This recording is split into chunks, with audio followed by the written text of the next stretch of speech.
चंदन है वो गांव की माटी, कन कन इसका सौरभ है। इस पर तो क्या नवादा बिहार को भी गौरव है। धर्म के विरोध में बात करना नहीं चाहता हूं, लेकिन मैं बताना चाहता हूं कि यह मूर्तियां, यह प्राचीन धरोहर जब द्वापर कालीन है, जब यहाँ जरासंध के हाथी पानी पीने के लिए आते थे, मुख्य द्वार कहलाता था। और आज भी नए घर के निर्माण में इस हाथी खाना से लोग मिट्टी भी ले जाते हैं। कार्यपालक अभियंता PhD से बात हुई, JE प्रिंस जी से बात हुई, तो इसको नवीकरण इस चापाकल को कर दिया गया। किसी विधायक, किसी मुखिया, किसी के द्वारा नहीं, बल्कि केवल सच का देन है कि आज यह चापाकल चल रहा है। आप देख रहे हैं केवल सच न्यूज। केवल सच न्यूज। मैं केवल सच न्यूज से मैं अरविंद मिश्रा। आज मैं आपको एक ऐसे प्राचीन धरोहर के बारे में केवल सच न्यूज के माध्यम से आप सभी को जानकारी दे रहा हूं कि यह प्राचीन स्थल नवादा जिले के नारदीगंज प्रखंड के अंतर्गत ग्राम पंचायत ओड़ो के ओड़ो गांव में स्थित द्वापर कालीन नाग बाबा का यह प्राचीन स्थल है। यह प्राचीन नाग स्थान में जो यहाँ विभिन्न तरह की जो मूर्तियां देख रहे हैं, उसमें भगवान विष्णु की भी मूर्तियां हैं और इतने प्राचीन कालीन देवी देवताओं का मूर्ति है, गणेश जी की भी मूर्तियां हैं, कितने विखंडित भी हो गए हैं। ये सब पूष वंश का वो प्राचीन मूर्तियां, द्वापर कालीन मूर्तियां हैं। आप देख लीजिए। अब मैं नाग स्थान के बारे में मैं जानकारी विशेष रूप से देना चाहता हूं। यह प्राचीन मूर्तियां द्वापर कालीन है और इस प्राचीन स्थल पर आगे एक दिग्घी तालाब था, वह उस साइड में जो आप देख रहे हैं पूरब की ओर, उस दिग्घी तालाब में जरासंध जब इस मगध क्षेत्र का राजा था तो जरासंध का हाथी यहां पानी पीने के लिए आता था। अब प्रश्न अब यहां हो चुका है कि इस जब उनके जरासंध का हाथी इस दिग्घी तालाब में पानी पीने के लिए आता था, यह ओड़ो का द्वार भी कहलाता था। इसी रास्ते से लोग राजगृह भी जाते थे। अभी विभिन्न धर्मावलंबियों द्वारा प्राचीन धरोहरों को, जो द्वापर कालीन धरोहर है, उस प्राचीन धरोहरों को लूटने की भी साजिश चल रही है। और यह ओड़ो गांव, इसके बारे में भी मैं बता देता हूं।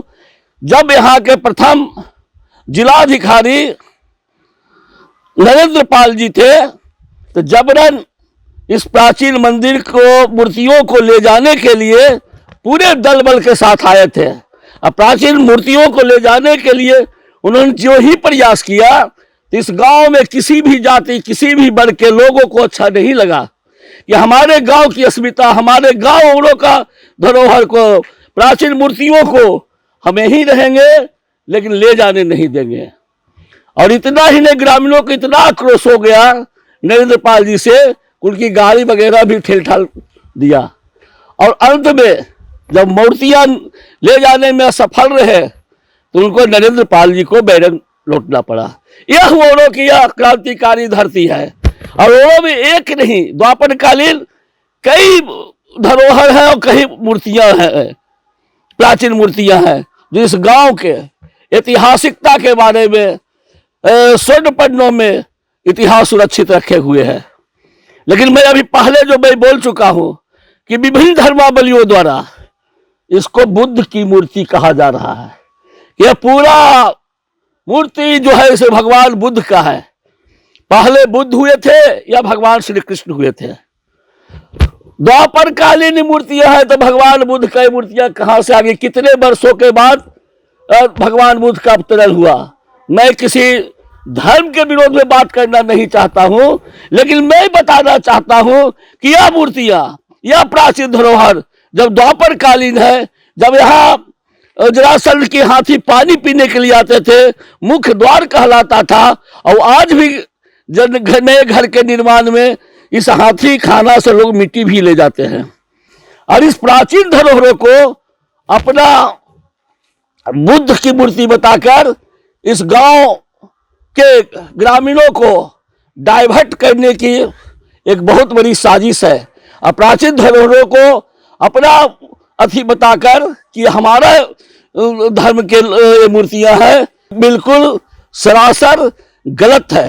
यानी इन क्षेत्रों पर अपना कब्जा जमाने के ही उद्देश्य से उन लोगों द्वारा बराबर अपनी मूर्तियां बताने का प्रयास कर रहे हैं। ये आज स्थिति है कि आज नागस्थान को किसी जनप्रतिनिधियों ने कभी इसके विकास के लिए नहीं सोचा। प्राचीन धरोहर के वजह से ही हर गांव का नाम जाना जाता है, उसके इतिहास के वजह से जाना जाता है। कितने एमपी एमएलए आए, कितने विधायक मुखिया रहे, लेकिन आज इस क्षेत्र में एक यात्री शेड नहीं है। मैं विगत कुछ माह पूर्व जब मैं यहाँ न्यूज बनाने के लिए आया था, नाग बाबा का प्रार्थना किया था, तो मैंने देखा था कि एक चापाकल बहुत जर्जर अवस्था में है।